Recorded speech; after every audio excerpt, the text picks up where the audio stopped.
제가 어떤 글을 하나 봤는데 그 글을 봤더니 아내를 행복하게 만드는 방법, 또 남편을 행복하게 만드는 방법, 무슨 그런 글이었어요.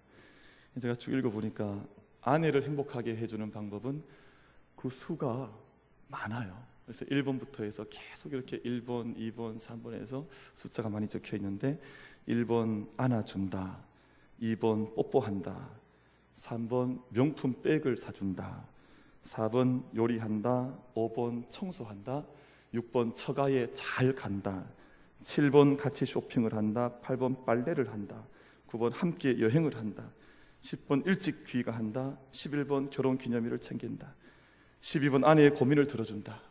이렇게 해서 이 밑에 500번이 더 있더라고요. 제가 500번 다 불러드릴까요? 이 숫자가 이게 다 셀 수가 없어. 너무너무 많습니다. 근데 남편을 행복하게 만드는 방법 간단하더라고요. 1번 먹인다, 2번 재운다, 3번 가만히 둔다. 끝. 남편은 3가지밖에 없어요. 그러니까 이게 뭐 여성들은 참 복잡한가 봐요. 뭐가 행복하게 느끼는 이유가 많고 남자들은 그에 반해서 아주 뭐 간단한 것 같습니다. 여러분 다 행복하십니까? 보니까 뭐 행복하지 않은 것 같아. 물론 대답이 그다지 시원치 않으신데, 여러분 무엇 때문에 행복하십니까? 또 저희는 무엇 때문에 행복을 느끼고 있습니까? 오늘 사랑하는 우리 모든 성도님들 한 분 한 분이 하나님 한 분 때문에 행복할 수 있는, 또 예수 그리스도 그 은혜 때문에 우리의 마음이 충만한 그 은혜와 평강으로 넘쳐나는 복된 성일이 되기를 주의 이름으로 축원을 드리겠습니다. 우리 옆에 분과 한번 축복하겠습니다. 주님 때문에 행복하십시오. 한번 축복하겠습니다. 예수님 때문에 행복하시기를 바랍니다.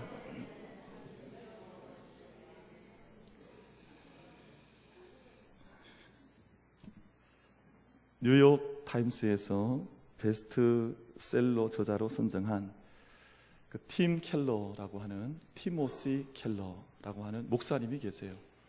그 뉴욕 맨하탄 한복판에서 리디머 처치, 저희 말로 하면 구주 예수 그리스도의 교회, 뭐 그런 교회인데 젊은이들이 약 10,000명이 모이는 교회입니다. 그러니까 맨하탄 한복판에서 젊은 청년들이 10,000명이 모인다고 하는 것은 거의 불가능한 일인데 그런 목회를 하시는 목사님이 계세요. 뉴스위크라고 하는 저명한 잡지에서 21세기의 C.S. 루이스에 비견할 만한 위대한 기독교 변증가다 하는 평을 내놓았던 분이 팀 켈러. 팀이라는 말은 티모시, 우리 디모데 있지 않습니까? 디모데의 그 약자입니다. 티모시 켈러라고 하는 분이 계신데, 이분이 책을 많이 쓰셨고 그 가운데 한국에 번역된 책이 많습니다. 그 가운데 기도, 플레어라고 하는 기도를 쓰셨는데, 이 책의 부제가 Experiencing an Intimacy with God 이라는 제목이에요. 그러니까 하나님과의 경외감, 오라고 하는 말은 경외감이라는 뜻이거든. 두려워함, 경외하는 마음. 그리고 intimacy라고 하는 말은 친밀감이에요. 그러니까 하나님과의 경외감과 친밀감을 경험해 나가는 과정, 경험이라는 제목의 기도라고 하는 책을 쓰셨습니다. 근데 이 책의 말미에, 이 책이 좀 두꺼운 책인데, 기도라고 하는 한 주제를 다룬 책인데, 말미에 보면 우리의 영적인 상황을 진단할 수 있는 그 진단하는 4가지 질문을 이 책에서 던져주고 있습니다. 우리의 영혼을 마치 돛이 달려있고 노가 달려있는 배에 견주어서 4가지 질문 던지면서 우리의 영적인 상황이 어떠한가 하는 것을 묻고 있습니다. 첫 번째, 돛을 올리고 항해하고 있는가? 라는 질문을 합니다. 만약 그렇다면 돛의 바람이 가득 충만하게 들어와서 신앙의 삶이 순항을 하고 있다는 거예요. 내 힘으로 이 배가 가는 것이 아니라 하나님의 성령의 바람에 의해서, 성령의 능력에 의해서 내 삶이 이끌려가기 때문에 나는 뭐 아무런 힘도 들이지 않는 것처럼 살아가는데 하나님의 능력이 나와 함께 하셔서 내가 모든 삶 속에 하나님의 은혜를 경험하면서 살아가는 과정을 말합니다. 하나님의 사랑이 순간순간 내 마음속에 다가와 부딪힙니다. 내가 기도하면 기도의 응답이 하나님께서 나에게 직접 다가오고 있다고 하는 것을, 하나님께서 응답하고 계시다고 하는 것을 내가 느낄 수 있습니다. 말씀을 읽으면 우리가 흔히 하는 말처럼, 말씀이 가르쳐주는 말처럼 송이 꿀보다 더 단 하나님의 말씀의 능력 속에 내가 거하는 것을 경험하면서 살아갑니다. 나를 통해서 하나님께서 나의 주변을 새롭게 해나가시고, 나를 통해서 하나님의 역사가 우리 주변으로 흘러간다고 하는 것을 느끼는 삶의 상황이 마치 돛에 바람이 충만하여서 그 배가 항해하고 있는 것처럼 하다. 당신의 신앙의 배는 그렇게 항해하고 있는가? 이게 첫 번째 질문이에요. 두 번째는 노를 젓고 있는가? 그럼 저기 경주나 아니면 저기 문경이나 아니면 여기도 있더라고요. 우리 저기 수성못에 가면 뭐가 있습니까? 오리배가 있습니다. 오리배, 거기 뭐 노를 젓는 것 같지 않아요? 발로 탁 열심히 자기 힘으로 저어야 이 오리가 나가는 거예요. 아니면 배를 열심히 젓거나. 너무너무 어렵습니다. 여러분, 멀리서 보면 너무너무 낭만적인데 실제로 노를 저어보고 실제로 발을 밟아보면 너무너무 고통스러워요. 그와 같지는 않는가 하는 거예요. 기도 생활과 말씀 생활이 기쁨이라기보다는 의무감에 의해서 힘겹게 이루어지는 것 아닙니까? 주일 아침 우리가 교회를 나오는데요, 우리 다 아침에 나왔지 않습니까? 근데 이 아침에 나올 때 내 마음속에 예배하는, 또 하나님의 자리에 나아가는 그 기쁨이 아니라 아이고야 어떡하냐, 또 주일이 돌아왔네, 큰일 났다 하는 의무감에 의해서 교회를 오면 이런 게 되는 겁니다. 이런 상황에서는 풍성한 은혜의 샘물을 마신다 할 수가 없죠. 하나님의 인자하심이 내 가운데 있어도 내가 직접 그것을 경험하지 못하는 상황입니다. 셋째 질문은 표류하고 있는가? 여러분, 표류하는 것은 노젓기와 비슷하지만 기도도 하지 않고 말씀도 떠나 있는 상태를 의미합니다. 내 영혼 속에, 내 입술 가운데 불평과 불만이 가득해서 하나님의 임재를 느끼지를, 경험하지를 못합니다. 이 시기는 세상의 것을 무질서하게 탐닉하는 시기입니다. 세상의 습관에 젖어 있어서 술을 따라서, 세상의 게임을 따라서, 세상의 무질서한 삶의 영적인 혼란 속에 거해서 마음껏 자버리고, 마음껏 먹어버리고, 마음껏 마셔버리고, 성적인 일탈을 일삼고, 오늘 우리 세대가 그렇지 않습니까?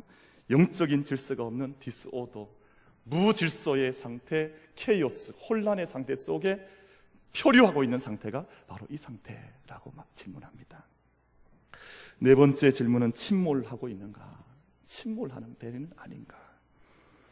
믿음의 추전력을 완전히 잃어버려서 하나님의 은혜와 능력을 전혀 알지 못하고, 이제 하나님에 대한 기억은 가지지 못한 채, 믿음에 대한 모든 것들은 다 무너진 채 세상 속에서 세상 사람들과 다를 바 없이 살아가는 침몰하는 배처럼, sinking ship처럼 그렇게 무너져 내리는 그러한 인생을 살고 있는 것은 아닌가. 이 시간 예배하는 저희들의 상황이 다 다를 것입니다.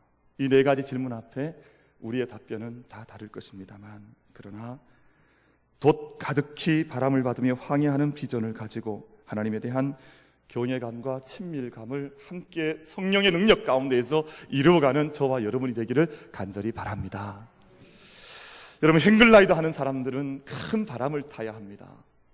행글라이더 저기 다 알지 않습니까? 높은 곳에 올라가서 센 바람이 기류가 이동할 때 절벽 위에서 몸을 던져 넣으면 그때부터 항해가 시작이 됩니다.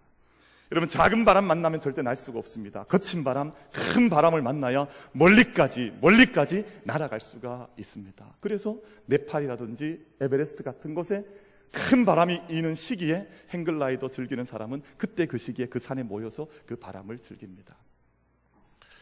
그럼 서퍼들, 서핑하는 사람들은 작은 파도를 타지 않습니다. 작은 파도를 타면 파도를 즐길 수가 없어요.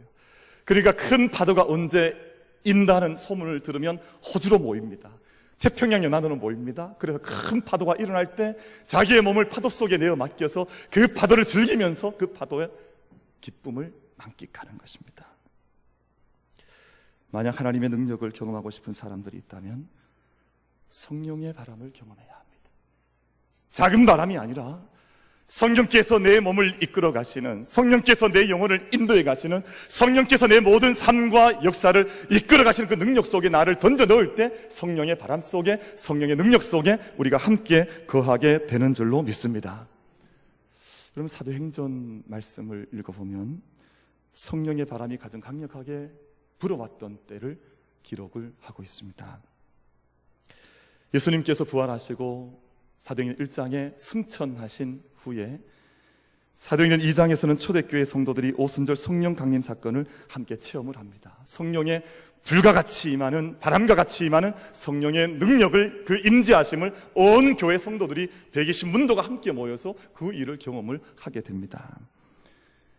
3,000명이나 되는 사람들이 베드로의 설교 앞에 회심하고 돌아오는 역사가 일어났고, 초대교회 성도들이 이 세상에 유례가 없었던, 이 세상에 단 한 번도 찾아볼 수 없는, 그 이전에도 없었고 지금까지도 그 원형적인 교회의 모습을 갖췄던 뜨거운 영적 공동체를 사도행전 2장 속에 초대교회 성도들이 함께 세워가는 것을 증언을 하고 있습니다.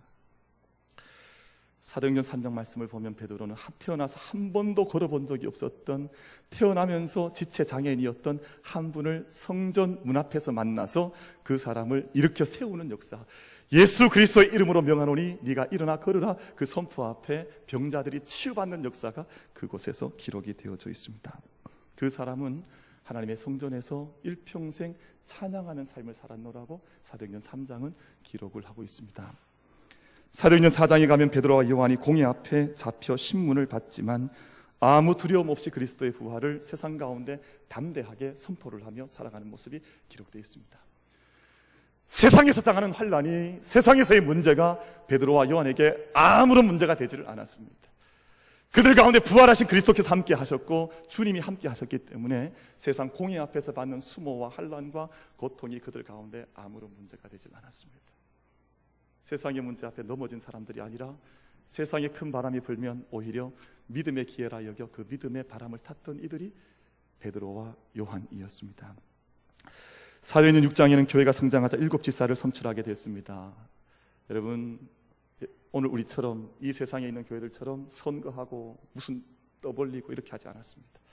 기도했고 하나님께서 세우시는 일꾼들을 7집사를 세워서 하나님 일하실 수 있는, 눈물로 핏값을 드릴 수 있는 일꾼들을 하나님께서 선출해 주셨습니다. 7장에서는 7집사 중 한 분이었던 스데반 집사님이 감동적인 순교를 당하는, 순교의 돌을 맞으면서도 얼굴이 해같이 빛나는 역사가 사도행전 7장 속에 기록이 되어져 있습니다. 8장에서는 박해를 피해 사방으로 흩어졌던 성도들이 그들이 발길이 닿는 모든 곳에서 복음을 전하고 기적을 일으켜 나갔습니다. 오늘 현대 교회들처럼 무슨 초청잔치 해서 1년에 단 한 번 전도하는 것이 아니라 그들이 발길을 닿는 곳마다, 그들이 만나는 모든 사람들마다 복음 전했지, 오늘처럼 돈 들여서 무슨 행사처럼 해서 복음 전하는 그런 어리석은 일을 하지 않았습니다. 그들이 발길을 닿는 곳에, 핍박을 피해 가는 곳곳마다 그들의 삶이 전도가 되었고 그들의 삶이 하나님의 흔적이 되었지, 오늘처럼 행사하듯이 그렇게 이상한 신앙생활 하지 않았습니다. 9장 말씀 보면 사울이 회심해서 바울이 되므로 하나님은 어떤 사람이라도 구원하신다. 아무리 심각한 박해자라도 하나님께서 구원하셔서 하나님의 사람 되게 하신다고 하는 것을 사도행전 9장이 증언하여 기록하고 있습니다. 이런 여러 가지 역사를 통해서 온 땅에 복음의 불길이 거세게 불타 올라가기 시작을 했습니다. 이런 강력한 성령 역사 가운데 그 중심에 섰던 사람이 바로 베드로라는 사도입니다. 지금까지 숱한 믿음의 역사를 행하여 오던 베드로가 한 이방인을 만나게 되는데 고넬료라고 하는 이방인을 만나게 됩니다. 사도였던 베드로와 이방인이었던 고넬료라는 두 사람의 만남이 오늘 본문 말씀의 주제요, 배경의 내용으로 등장을 하고 있습니다. 그러면 전혀 어울릴 것 같지 않은 만남이거든요. 사도 베드로와 이방인 백부장 고넬료의 만남은 사실은 전혀 무슨 매치될 수 있는, 뭐가 만날 수 있는 이유가 전혀 없는 두 사람을 하나님께서 만나게 하시는데, 이 만남이 하나의 터닝 포인트가 되어서 예수 그리스도의 복음이 유대교의 벽을 넘어서, Beyond the barrier라고 표현하거든요. 벽을 넘어서 이방 세계로 나아가는 놀라운 역사가 시작된 장이 바로 오늘 베드로와 고넬료의 만남이 시작되는 10장에서부터 시작이 됩니다. 지금까지 늘 울타리 안에서만 날던 독수리가 이제 울타리를 벗어나서 온 창공을 향해서 날아가는 역사가 오늘 사도행전 10장을 통해서 시작이 되는 것입니다. 마치 드라마처럼 진행되어가는 사도행전의 역사에서 이 사건을 통해서 우리가 한 가지 먼저 기억하고자 하는 것이 있습니다. 그것은 성령의 예비하심과 하나님의 역사입니다. 미리 역사하심. 오늘 본문 말씀에서 하나님께서 고넬료를 찾으시는 것으로부터 오늘 본문 말씀이 10장 말씀이 시작이 되는데, 하나님의 사자가 오후 3시 기도 시간에 기도하던 고넬료를 찾아와서 사도 베드로를 고넬료 너의 집으로 초청하라고 하는 말씀을 하나님께서 기도하던 고넬료에게 들려주십니다. 명확한 감동을 주시고, 여러분, 고넬료는 사실은 이 명령에 순종할 수 있는 사람은 아니었습니다. 왜냐하면 당시만 해도 이방인이 초청하노라 하면 그 이방인의 초청에 흔쾌히 예하고 갈 수 있는 사도들이 존재하지 않을 때였기 때문입니다. 그런데 고넬료가 하나님 명령에 즉시 순종했고 사람들을 보내서 베드로라 하는 낯선 유대인 사도를 자신의 집으로 초청해 드리게 됩니다. 그리고 고넬료를 만나기 전, 고넬료의 초청을 받기 전 베드로는 하나님을 통해서 환상을 보게 되는데, 여러 정하지 않은 동물들과 새들을 네가 잡아먹으라고 하는 하나님의 환상을 베드로가 경험을 하게 됩니다. 사랑하는 성도 여러분, 우리가 교회를 섬기고 또 우리가 기도와 신앙생활을 감당을 하고 우리가 내게 주어진 한평생 인생을 살아가는 동안 꼭 명심해야 할 대목이 바로 이 대목입니다. 하나님께서 베드로와 고넬료보다 먼저 움직이셨다고 하는 겁니다. 여러분이 오늘 교회에 직접 여러분 먼저 오셨습니까? 아닙니다. 여러분이 교회에 오실 수 있도록, 또 천국의 예표인 안식 성의를 지킬 수 있도록 주님께서 먼저 일어나셔서, 먼저 준비하셔서, 여러분 길을 먼저 인도하셔서 우리 모두가 이 자리에서 하나님 앞에 예배 드리고 있는 줄 믿습니다. 하나님께서 우리의 모든 계획들보다 우리는 늘 내가 먼저 계획합니다, 내가 움직인다, 내가 일한다 생각하지만, 여러분 우리의 모든 걸음에 앞서서 하나님께서 우리의 걸음을 지금도 인도하여 나가시는 줄로 믿습니다. 고넬료가 베드로가 생각하기 전에 하나님께서 고넬료에게 먼저 베드로 생각나게 하시고, 하나님께서 베드로가 고넬료 알기도 전에 그의 환상 가운데 여러 환상을 반복해서 보여주심으로 하나님께서 이방 사람들 섬겨나가야 할 것을 미리 준비토록 하셨다 하신 것입니다. 1949년에 중국에서 사회주의 혁명이 일어날 때 모든 외국 선교사님들이 그 땅에서 추방을 당했습니다. 철수하게 됐습니다. 선교사들께서 중국 땅을 떠나면서 그 땅에 하나님의 사역이 이제는 이 땅의 모든 것이 중지가 되었구나 절망한 채 그 땅을 떠났습니다. 그리고 그 땅을 저주의 땅이라고 불렀습니다. 선교사님들께서 운영하시던 신학교와 교회가 텅 빈 건물만 남긴 채 비게 되자 서방 사회는 중국 땅에 복음이 전파되는 것은 불가능하다, 이제는 그 땅은 저주의 땅이 되었다, 그렇게 생각을 했습니다. 그나마 교회당과 신학교는 다 폐쇄가 되었고 복음 전하던 모든 목회자들은 감옥으로 끌려가거나 사형을 당하거나 어려움에 내몰릴 수밖에 없었습니다. 그런데 정확하게 30년 뒤에 1979년의 개혁 개방 정책에 의해서 교회가 다시 문을 열게 되었을 때, 그동안 한 사람 외국 선교사가 그 땅에 없어도 지하교회에서 신앙생활하던 수많은 사람들이 교회 열린 문을 향해서 달려오기를 시작을 했습니다. 1949년 사회주의 혁명 직전에 중국 그리스도인 숫자는 70만 명에 지나지 않았는데, 그 사이 선교사들이 아무도 활동하지 못했던 30년의 시간이 지나서 1980년에 중국 크리스찬의 숫자는 300만이 넘었습니다. 여러분, 서방 사회에서 그 땅에는 이제 일하는 사람이 없기 때문에 복음이 전해지지 못할 것이다, 하나님의 구원의 역사가 이루어지지 못할 것이다, 나 그렇게 생각했지만 그 땅에서 일한 분이 누구였습니까? 여러분, 사람이 일한 것이 아니라 하나님께서 일하셔서 하나님의 역사를 하나님께서 친히 이 땅 가운데서 써 나가시는 줄로 믿습니다. 하나님 친히 백성들 선택하시고 부르시고 훈련하셔서 하나님의 교회를 세워나가는 것입니다. 지금 중국 교회는 제가 2년 전에 읽었던 타임즈가 기억이 나는데요, 크리스찬 성도의 숫자가 1억 명에 육박을 합니다. 어마어마한 복음의 서진이 그 땅을 향해서 계속되고 있습니다. 여러분, 이슬람권이 중국 땅 지나고 나면 이슬람권 세력이잖아요. 그래서 많은 신앙을 이야기하는 사람들은 만약 중국 땅이 없었더라면, 중국이 없었더라면, 중국 기독교가 없었더라면, 심지어 중국 공산당이 없었다면 이미 한국도 이슬람화 되었을지도 모른다. 여러분, 우리는 늘 우리 인간이 이 땅의 역사를 써가는 것 같지만 하나님께서 하나님의 손길을 통해서, 하나님의 능력을 통해서, 하나님의 친손길로 이 땅의 역사를 지금도 신실하게 써내려 가시는 줄로 믿습니다. 여러분, 가이사랴와 욥바의 거리, 고넬료는 가이사랴에 머물고 있었고 욥바는 베드로가 머물고 있었는데 그 거리는 50km에 달합니다. 인간적 생각으로는 그들이 왜 그곳에 만났는지, 왜 그곳에 함께 만나 있는지 전혀 이해할 수 없지만 하나님의 손길이 그들을 만나게 하셔서 유대교로 가는 장벽을 넘어가서 온 땅에 하나님 복음을 전하는 역사를 하나님께서 그들을 통해서 미리 일하시고 성령께서 미리 역사해 주신 줄로 믿습니다. 사랑하는 성도 여러분, 우리의 삶도 그럴 때가 있습니다. 내 삶이 내가 세운 계획이 아니라 전혀 다른 방향으로 어긋난 것처럼 내가 이끌려 갈 때도 있고, 왜 내가 50km를 걸어서 왜 가이사랴까지 걸어가야 하는지 전혀 느끼지 못하는 바가 있다 할지라도, 내 삶이 굽어도는 것처럼 그렇게 휘돌아 감겨지는 것처럼 느껴진다 할지라도, 이 모든 손길 속에, 이 모든 계획 속에 하나님의 손이 미리 일하고 계시고 성령께서 미리 역사하고 계시다는 것을 믿음으로 고백하면서 주님 앞에 신실한 믿음의 길을 함께 걸어가는 저와 여러분이 되기를 간절히 바랍니다.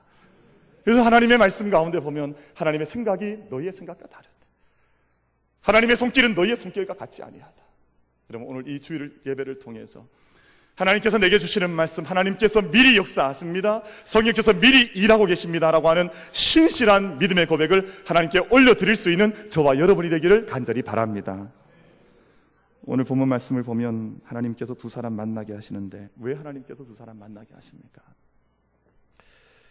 왜 두 사람 하나님께서 만나게 하셔서 그 낯선 만남을 하나님께서 그 두 사람에게 허락하신 것입니까? 그럼 베드로와 고넬료의 만남은 조금 좀 시적으로 표현하면 동양과 서양의 만남이었어요. 저기 소아시아 터키 지역에 가면 보스포러스 해협이라고 하는 큰 해협이 하나 있는데 그 땅이 동양과 서양이 만나는 지점이에요. 터키가 그런 지점이거든요. 그러니까 동양 문화와 서양 문화가 충돌하는 지점이 이 터키예요. 그러니까 그 땅이 늘 평안할 리가 없죠. 지금도 테러나 수많은 이슬람의 박해가 아주 강력하게 행해지고 있는 땅이 바로 그 땅입니다. 왜 하나님께서 베드로와 고넬료를 만나게 하셔서 동양과 서양을 만나게 하셨습니까? 왜 한 사람 유대인 사도와 한 사람 로마인 백부장 장교를 만나게 하셨습니까? 하나님은 전혀 다른 두 사람을 만나게 하셔서 그 두 사람 가운데 변화의 역사를 이루어가기를 원하셨습니다. 두 사람 외적으로 볼 때는 서로 만나지 않아도 전혀 무방한 사람입니다. 두 사람 만나지 않아도 두 사람 다 저마다 훌륭한 사람들입니다. 여러분 다 저마다 다 훌륭하다고 생각하십니까? 옆에 분 살짝 얼굴 한번 돌아보십시오. 옆에 분 훌륭하다고 보이십니까? 왜 우리를 만나게 하셔서 다 훌륭한데요? 저희가 다 멀쩡하잖아요. 저도 멀쩡하게 보이시죠? 제가 이상하게 보입니까? 제 나름대로 괜찮다고 생각하는데 저희가 다 이렇게 괜찮은데 뭘 또 만나게 하셔서 또 예배하게 하고 또 서로 얼굴 대하게 하셨습니까? 왜 하나님께서 고넬료와 베드로를 만나게 하셔서 그 50km 서로 따로 떨어진 데서 가이사랴에 살고 욥바에 충실하게 살면 되지 왜 그 먼 거리를 넘어서 두 사람 만나게 하신 것입니까? 여러분, 고넬료라고 하는 사람은 아주 훌륭한 사람입니다. 경건했던 사람, 온 집이 하나님 경외했던 사람, 백성을 많이 구제하고 항상 하나님께 기도했던 사람. 이것은 하나님의 평가이기도 합니다만 고넬료를 가장 근거리에서 섬겼던 그 몸종같이 일했던 사람이 베드로를 부르러 갔을 때 베드로에게 그런 고백을 합니다. 고넬료는 하나님 경외하는 사람이요, 의인이요, 유대 온 족속에게 칭찬받는 사람이다. 여러분, 이 대목이 중요해요. 여러분, 로마 사람들에게 칭찬받는 고넬료가 아니라 유대 사람들에게 칭찬받던 사람이다, 그 말이에요. 남한은 전혀 이질적인 사람들에게도 칭찬받던 사람이 고넬료였습니다. 얼마나 훌륭합니까? 여러분, 베드로는 더 이상 설명할 필요가 없는 위대한 사도였습니다. 예수님 따라다닐 때는 문제가 많았지만 부활하신 주님 만나고 성령 체험하고는 정말 불같은 사도가 되어서 복음 전하고 세상 두려워하지 아니하고 죽었던 사람까지 살리는 그런 사도가 베드로였습니다. 두 사람 서로 만나서 변화할 것도 없을 것 같은데 주님께서, 성령께서 그들을 인도해 들이셔서 서로 그들을 만나게 하셨는데, 두 사람의 만남을 통해 지금껏 가보지 않았던 새로운 길, 지금껏 그들이 걸어보지 않았던 가장 영적인 길을 두 사람에게 각자 걸을 수 있도록 하나님께서 두 사람의 만남을 허락하셨다 하신 것입니다. 여러분, 고넬료는 의인이었었고 선행도 많이 했고 또 주위 사람들이 많이 칭찬받는 사람이었지만 성령의 기름 부심에 대해서는 알지를 못했습니다. 지금까지 예수 그리스도의 복음에 대하여 깊게 들어본 적이 없고 성령의 능력에 대하여 가슴 열고 그 뜨거움을 온 가족들이 경험해 보지 못했는데, 베드로와의 만남을 통해서 온 집안 사람들 전체가 하나님 앞에 함께 성령의 기름 부으심을 받는 역사가 베드로와의 만남을 통해서 이루어지게 됐습니다. 그가 과거에 머물러 있지 않고 새로운 길로 걸어가는 그러한 경험을 이 만남을 통해서 허락하신 것입니다. 여러분, 더 놀라운 변화는 베드로에게 나타났습니다. 베드로가 수많은 역사를 행해온 위대한 사도, 그런데 사도행전 10장 속에 나타나 있는 베드로의 앞부분에 나타나 있는 베드로의 모습을 보면 수많은 역사는 행했는지 모르지만 여전히 영적인 교만이 그 마음속에 뱀처럼 따리를 틀고 있어서 해결되지 않은 상태에 있는 베드로였습니다. 베드로에게 있어서 이방인들은 여전히 부정한 존재였습니다. 그들과는 눈 한 번 맞출 필요가 없는, 그들을 쳐다볼 이유가 없는, 이방인은 여전히 더럽고 이방인은 여전히 하나님께서 저주한 민족이라고 하는 잘못된 선민의식에 충실했던 사람이 베드로였습니다. 그의 마음속에 남아있는 영적 교만과 고정관념 때문에 이방인 역시 하나님께서 깨끗하게 하신 구원받아야 할 사람이라고 하는 것에 대한 깊고 깊은 영적인 절절한 체험이 아직 베드로에게 있지를 않았습니다. 그런데 고넬료와의 만남을 통해서 하나님께서 이제 무엇을 이루기를 원하시는지 베드로가 깨닫게 된 겁니다. 그래서 본문 34절과 35절 말씀에서 베드로의 깨달음의 고백이 터쳐 나오는데요, 우리 한번 이 말씀을 같이 읽어보기를 원합니다. 10장 34절과 35절 말씀 같이 한번 읽겠습니다. 시작. 베드로가 입을 열어 말하되 내가 참으로 하나님은 사람의 외모를 보지 아니하시고 각 나라 중 하나님을 경외하며 의를 행하는 사람은 다 받으시는 줄 깨달았도다. 아멘. 그럼 베드로가 변한 것입니다. 이 땅 가운데 성령의 역사 가운데 가장 놀라운 변화는 사람의 변화, 한 사람의 변화가 성령의 능력 가운데 가장 큰 능력이에요. 신앙생활 하다 보면 그런 농담 많이 들어요. 목사님, 저 사람은, 주님도 저 사람은 절대 못 바꿉니다. 뭐 그런 농담하시는 분들 많이 만나봅니다. 저 사람은 천지가 개벽해도 절대 변하지 않을 사람이니까 하나님 너무 저 목사님 너무 신경 쓰지 마십시오. 여러분, 한 사람이 변하기 그토록 어렵다는 것 아닙니까? 그러나 변할 것 같지 않았던, 변할 것이 없는 것처럼 보였던 고넬료도 변했고, 또 그토록 위대했던 사도 베드로도 주님 성령의 능력 가운데 변화했다면, 오늘 시간 예배 드리는 저희들도 성령의 능력 가운데 함께 그 은혜 가운데 변화할 수 있는 은총이 우리 모두 가운데 있게 되기를 간절히 바랍니다. 세상적 사고로 충만했던 자가 성령의 뜻으로 충만해지고 예수 그리스도의 장성한 분량 가운데 우리 심령들이 채워져서 예수 그리스도의 진정한 사람들로, 우리가 모양만 예수 그리스도의 사람이 아니라 예수 그리스도의 장성한 분량까지 우리 영혼까지 채워져서 주님 앞에 드림받는 삶을 살아가는 저와 여러분이 되기를 간절히 바라겠습니다. 고넬료와 베드로가 동이서에서 본 것처럼 너무 이질적인 사람들이었는데, 한 사람은 로마 군인, 한 사람은 유대인 사도. 그럼 닮은 꼴이 하나도 없지 않습니까?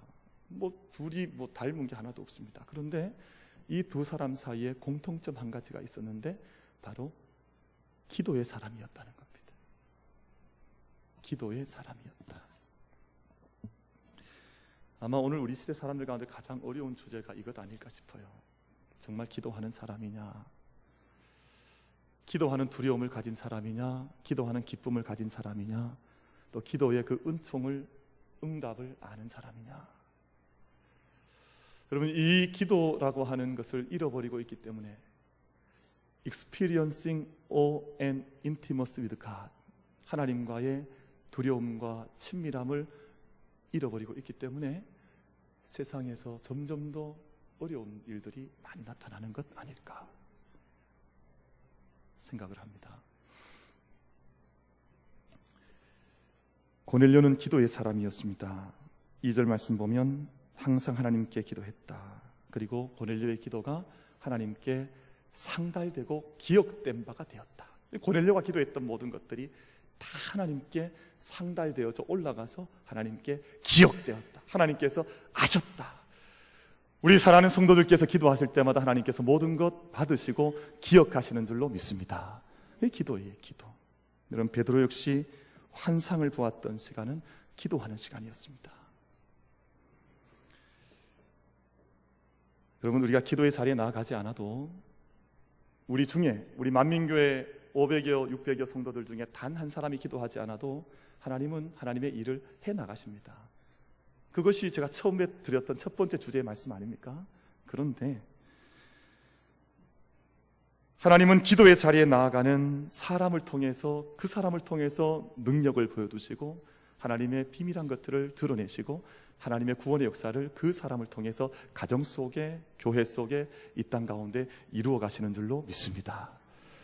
기도의 정신을 잃어버린 사람은 세상에서 위대한 세상의 성공을 한 사람일수록 더 큰 사고를 칠 수밖에 없습니다. 그럼 세상에 성공한 사람들 보십시오. 근데 기도하지 않고 믿음 없는 사람들 보십시오. 더 큰 성공을 하면 할수록 더 엄청난 사고를 칩니다. 더 높은 자리에 올라갈수록 기도하는 사람이라야 백부장 고넬료처럼, 그리고 사도 베드로처럼 하나님의 역사의 도구로 쓰임받을 수 있는 것입니다. 엄밀한 의미에서 기도하지 않는 크리스찬은 진정한 크리스찬으로 명명하기가 어렵습니다.